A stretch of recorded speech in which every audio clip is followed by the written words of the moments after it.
मुनज़्ज़म ग्रोह वाली जो बात है, पुलिस तफ्तीश के अंदर कोई ऐसी चीज़ सामने नहीं है। पबजी गेम खेलते खेलते उनकी आपस कोऑर्डिनेशन हुई, वहाँ पर रखा गया, बड़ा से ट्रेस हुई थी। अभी ये केस है या ये खत्म हो गया? केस मेरा ख्याल है कि ये जीरो हो चुका। अपनी मर्जी से शादी की है, इस वजह से कोई भी तंग नहीं कर सकता या ज़बरदस्ती उसको वहाँ से नहीं ले जा सकते।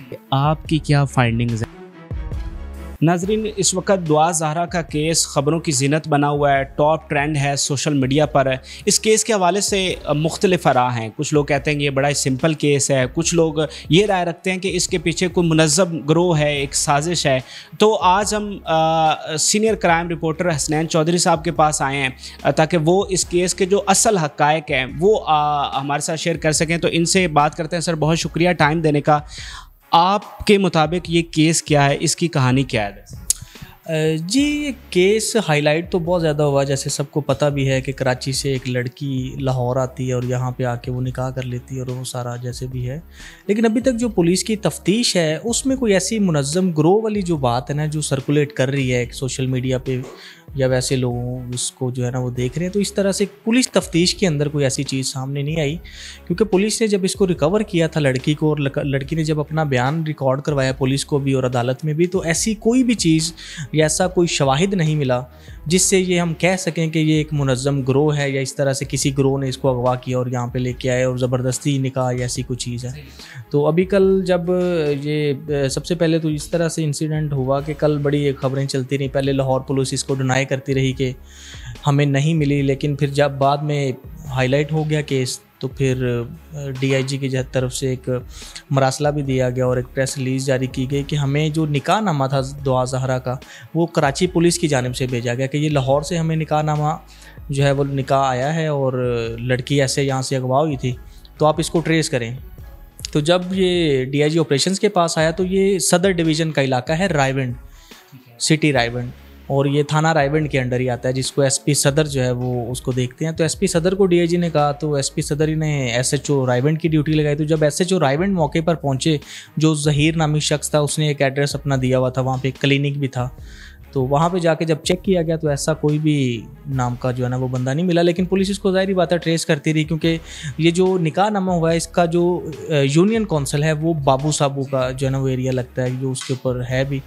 तो फिर उन्होंने मज़ीद वेरीफ़ाई किया, बाबू साहब यूनियन काउंसिल से वेरीफ़ाई किया और इसी तरह ट्रेस करते करते जो है वो उकाड़ा में जाके जो है ना वो दोनों लड़की और लड़का जो है ना वो मिल गए। फिर उकाड़ा पुलिस को कहा गया, उकाड़ा पुलिस ने वहाँ से ट्रेस करके फिर यहाँ से सदर डिवीज़न की पुलिस गई और उकाड़ा से जो है ना वो लड़की को यहाँ पे लेके आए और उसका बयान सारा रिकॉर्ड किया, लड़के से भी पूछा। और इससे जो इंटरेस्टिंग चीज़ है ना, ये ग्रोह वाली बात तो एक सामने नहीं आई, लेकिन एक इंटरेस्टिंग चीज़ ये सामने आई कि लड़की ने और लड़के ने ये बताया कि उनकी जो दोस्ती थी वो एक जो है ना वो गेम के ज़रिए, जैसे एक सोशल मीडिया पे पबजी गेम है और दीगर गेम्स हैं, तो वो पबजी गेम खेलते खेलते उनकी आपस में कोई कोऑर्डिनेशन हुई और इसी तरह उनकी फ्रेंडशिप आगे बढ़ती गई।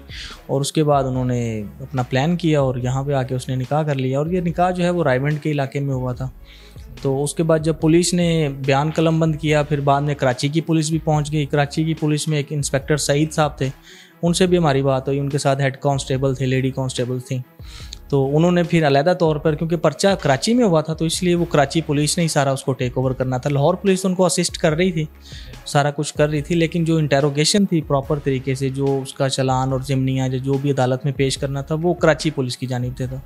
तो उधर जब उन्होंने लड़की से बयान लिया तो लड़की ने एक वीडियो बयान भी अपना वायरल भी है सोशल मीडिया पे, सबने देखा भी होगा, और अदालत में भी जाके उसने सेम बयान दिया कि मेरी उम्र जो है वो 18 साल हो चुकी थी और मेरे वालिदैन मेरी ज़बरदस्ती शादी करना चाह रहे थे, तो लिहाजा मैं अपनी मर्ज़ी से यहाँ पे आऊँ और अपनी मर्ज़ी से निकाह किए।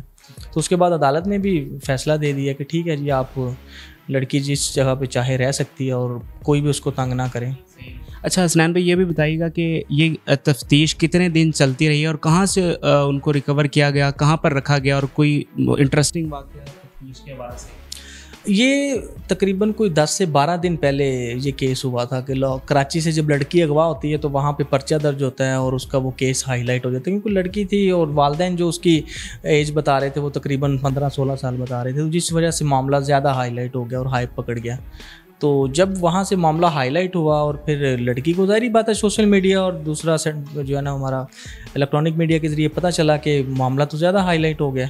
तो फिर लड़के को और लड़की ने दोनों ने जब प्लान किया कि हम अपना जो है ना, क्योंकि कोई भी कोर्ट मैरिज होती है तो सबसे पहले एक चीज़ होती है लड़की का बयान, और जो लड़की के बयान के बाद जो है ना वो वालिदैन को या जिससे उनको ख़तरा होता है उनको जो है ना वो अपना निकाहनामा या अपने अदालत के जो ऑर्डर्स हैं वो भिजवाते हैं कि इनको तंग ना किया जाए।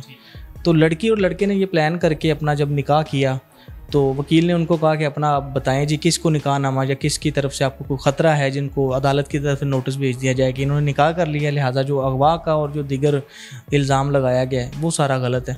क्योंकि FIR तो ये कटी गई थी कि उसमें लड़की को अगवा भी किया गया और साथ में वो चीज़ें भी लेके गई है कुछ घर से, तो इस तरह से था। तो जब वो तफ्तीश उन्होंने की तो उसमें जब निकाहनामा कराची पुलिस को मिला तो फिर कराची पुलिस ने जब ऊपर एड्रेस देखा तो वो रायवेंड का एड्रेस था, लाहौर का, डिस्ट्रिक्ट लाहौर था। फिर कराची पुलिस ने DIG ऑपरेशन जो डॉक्टर आबिद हैं उनको वो निकाहनामा भिजवाया कि जी आप इसको ट्रेस करें लड़की को, क्योंकि ये लाहौर का और अगवा का मुकदमा कराची में हुआ है। तो फिर लाहौर पुलिस ने अपना जो है इसमें एफर्ट की और काफ़ी ज़्यादा, बल्कि समझ लें सारा कुछ ट्रेस ही लाहौर पुलिस ने किया। और लड़की को बाजियाब करवाने के बाद या उनको ट्रेस करने के बाद उन्होंने जब लेके आए और फिर मुतलका पुलिस भी आ गई और सारा उसको हैंड ओवर किया। तो यही छुपा क्यों रहे थे पुलिस वाले? नहीं बता नहीं रहे थे, बेसिकली पुलिस को खुद नहीं पता था। क्योंकि अब देखें ना, कोई भी एक कोर्ट में डेली बेसिस पे कोई दर्जनों कोर्ट मैरिजेस होती हैं और उनका कोई भी एड्रेस, क्योंकि अदालत में और वकील जो ज़्यादा इस मसले में इन्वॉल्व होते हैं उनकी कोशिश यही होती है कोई भी आप बताएं जी, मैं अगर गया हूँ कोर्ट में तो उन्होंने कहा हाँ जी एड्रेस बताएं जी, क्योंकि लड़की का तो ID कार्ड ही नहीं था। तो लड़के ने भी उसी तरह उन्होंने कहा जी एड्रेस बताएं जी। अब एड्रेस मेरा चाहे जिसका मर्जी हो, लाहौर में मैंने करना तो मैं लाहौर का एड्रेस लिखवाऊंगा, तो मैंने कोई भी लिखवा दिया जी रायवेंड सिटी लिख दें। अब रायवेंड इतना बड़ा इलाका है, या कोई और एड्रेस भी लिखवाया तो वो भी मतलब एग्जैक्ट एड्रेस कोई भी नहीं लिखवाता। तो जिस वजह से पुलिस को ज़्यादा जो है ना वो मुश्किल आती है ढूंढने में। तो जब निकाहनामा मिला तो फिर उन्होंने यही बताया कि यार हमारे पास अभी लड़की नहीं हमें ट्रेस हुई, सिर्फ निकाहनामा मिला है, तो हम कोशिश कर रहे हैं उसको ट्रेस करने की और कर लेंगे। वो जैसे जैसे हाइप क्रिएट होती गई फिर पुलिस को ज़ाहिर बात है IG ने नोटिस ले लिया, तो फिर गवर्नमेंट ने भी उसको पूरा सपोर्ट किया और कहा कि इसको जल्द अज जल्द ट्रेस करें, क्योंकि लड़की का मामला था। फिर जब उसको ट्रेस किया गया तो वो उकाड़ा से ट्रेस हुई थी, उकाड़ा से फिर इसको यहाँ पे लेके आया। उकाड़ा में कोई आपको पता चला है किसके पास रखा गया? उकाड़ा में भी जो ज़हीर था ना उसके कोई रिलेटिव्स थे वहाँ पे जो है ना वो, क्योंकि रायवेंड का ज़्यादा हाईलाइट हो गया था मामला और एड्रेस भी और उस तरह से था, तो इस वजह से वो उकाड़ा में अपने रिलेटिव्स के पास था। क्योंकि इधर आके जब उसको ढूंढा गया और उसके जो अजीज़ व अकारब थे, जो दोस्त यार थे, पुलिस ने जब उस पर प्रेशर डाला तो फिर उन्होंने बताया कि जी वो वहाँ पे, फिर वहाँ पे उकाड़ा पुलिस को इतला दी गई। फिर DPO उकाड़ा खुद इसमें इन्वॉल्व हुए, उन्होंने फिर वहाँ से उसको ट्रेस करके और इधर यहाँ पे तस्वीर भेजी कि ये हमने ट्रेस कर लिए, तो उससे पहले फिर वो वहाँ से उसको यहाँ पे लाया। अभी ज़हीर और दुआ वो कहाँ पर हैं, और जो निकाह खां था उसको भी गिरफ़्तार किया गया था, उसका क्या? नहीं अभी तक गिरफ़्तार किसी को नहीं किया गया। ये हाँ इसमें होता है हिरासत में लेना। आप तफ्तीश के लिए पुलिस को ये इख्तियार है कि किसी भी बंदे को हिरासत में ले सकती है। गिरफ़्तार करने का मतलब होता है कि आपने उसकी गिरफ़्तारी डाल दी और गिरफ़्तारी डालने के 24 घंटे के अंदर आपने उसको अदालत में पेश करना होता है।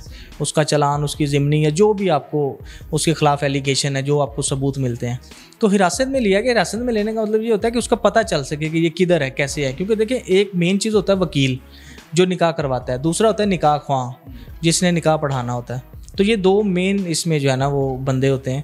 तो पुलिस ने भी जारी बात है ट्रेस करना था, तो फिर दोनों को जब उन्होंने इंटेरोगेशन की या हिरासत में लेके पूछा तो पूछगछ करने में सारा उन्होंने बताया कि इस तरह से ये था सारा। क्योंकि जारी बात है कोई भी वकील के पास आता है तो अननोन तो नहीं होता, वो कोई ना कोई बंदा रेफ़र करता है उसको। तो जब रेफ़र करने से कोई आएगा तो फिर जारी बात है कड़ी से कड़ी मिलाते हुए फिर वो ज़हीर तक पहुंच गए। अच्छा, आपने इसको सारा फॉलोअप किया है, तो आपको कोई कंप्लीशन नज़र आती है निकाह में या कोई लीगल ऐसी कि दुआ को वापस उनके वालिदैन ले सकते हैं? जी वालिदैन की तरफ से तो ये एक मामला उठाया गया कि उनका निकाह जो हुआ है और उसमें जो निकाह के बाद, ज़ाहिर बात है निकाह के बाद ही लड़की की पैदाइश हुई है, तो लड़की की पैदाइश का जो वालिदैन क्लेम करते हैं और उनके पास जो उनका निकाह नामा भी है उसमें वो कहते हैं कि जी इसकी एज अभी 18 साल नहीं है। लेकिन लड़की ये क्लेम करती है कि जी मेरी एज जो है वो 18 साल हो चुकी है। और दूसरी बात सबसे बड़ी ये है कि कोर्ट मैरिजेज़ में अक्सर ऐसे वाक़यात होते हैं, मैं खुद रिपोर्ट भी करता हूँ और बड़े के ऐसे वाक़यात मैंने देखे भी हैं कि अदालत में जज के सामने जब लड़की को पेश किया जाता है ना, तो सबसे पहली ये चीज़ है कि उसका ID कार्ड ना भी हो तो वकील जो हैं और निकाह ख्वाह होते हैं वो अपने तौर पे जो है ना वो लड़के का एड्रेस डाला, गवाहों का डाला और आईडी कार्ड डाला और अदालत के सामने पेश कर दिया। और उसकी एज भी आप निकाह नामे पे भी देखें, कोई डेट ऑफ बर्थ उस तरह से नहीं लिखी हुई जैसे एक प्रॉपर होती है, बस जस्ट लिखा है जी 18 साल। अब वो 18 साल ऐसे लिख दिया, वो उसको क्या साइंटिफिकली क्या किस तरह से प्रूव कर सकते कि वो 18 साल है। अदालत के सामने जाते हैं तो अदालत का भी ये इख्तियार होता है, अगर अदालत को या जज साहब को लगता है कि ये लड़की को देख के उसकी फ़िज़ीक से कि ये वाकई 18 साल है तो वो उसको फिर अप्रूव कर देते हैं या उसके बयान जो लेते हैं वो उसको लीगल करार दे देते हैं। तो ये एक इख्तियार होता है, लेकिन इस पर ये होना चाहिए कि आईडी कार्ड के बगैर जो है ना वो निकाह, मेरा ख्याल है। आपके नज़दीक अभी ये केस है या ये ख़त्म हो गया, क्या इसमें आगे कोई पेशरफ्त? जी मेरे जो एक्सपीरियंस है उसके मुताबिक तो ये केस मेरा ख्याल है कि ये ज़ीरो हो चुका है, लेकिन फिर भी वालिदैन का जो क्लेम है उसके ऊपर पुलिस का ये स्टांस है कि हम लड़की का जो है ना वो फ्रांजिक करवाएंगे, फ्रांजिक रिपोर्ट या डीएनए रिपोर्ट करवाएंगे, उसके बाद एज का इसका पता चलेगा कि एग्जैक्ट एज क्या है।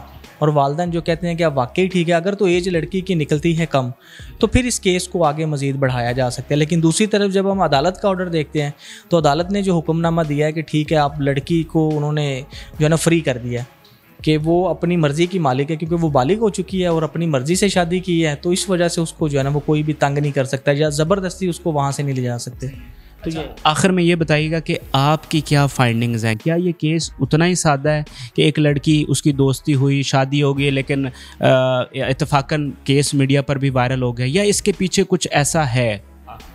नहीं, मुझे नहीं लगता इस तरह से कि कोई इसके पीछे ग्रो, क्योंकि एक पहले शायद आपको याद होगा हंजरवाल से 4 लड़कियां जो थीं, वो मतलब जिसकी उम्रें 12 से 16-17 साल तक थीं, वो अपने घर से निकली और इसी तरह चलते चलते वो एक पूरा प्लान था, पूरा गैंग उसमें इन्वॉल्व था और लड़कियों को मतलब समझ लें कि एक जगह से बेच भी दिया गया था और दूसरी जगह उसको बेचा जाना था।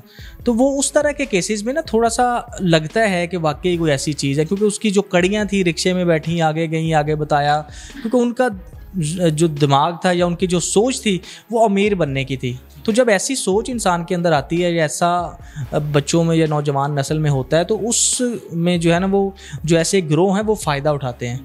लेकिन इस केस में मुझे नहीं लगता, क्योंकि लड़की बिल्कुल सिंपल वो खुद इस चीज़ को कर रही है कि मुझे ऐसा नहीं था कि मेरी अपनी ज़ाती है कि मैं 18 साल की हूँ और मेरी उससे अच्छी थी, तो इस वजह से वो दोस्ती हुई और शादी होगी। तो मुझे नहीं लगता कि इसमें कोई ऐसा एक सादा केस। सर बहुत शुक्रिया टाइम देने का। तो ये स्नैन चौधरी साहब थे जिन्होंने आपको सारी डिटेल बताई और इनकी फाइंडिंग्स ये हैं कि ये केस एक बिल्कुल सादा केस है। एक लड़की के लड़के के साथ दोस्ती हुई और उसकी मोहब्बत में वो लाहौर आ गई, उसके साथ शादी हो गई, लेकिन इत्तफाकन मीडिया पर भी ये केस जो है वो हाईलाइट हो गया, लेकिन इसके पीछे कोई मुनज़्ज़म ग्रोह नहीं है।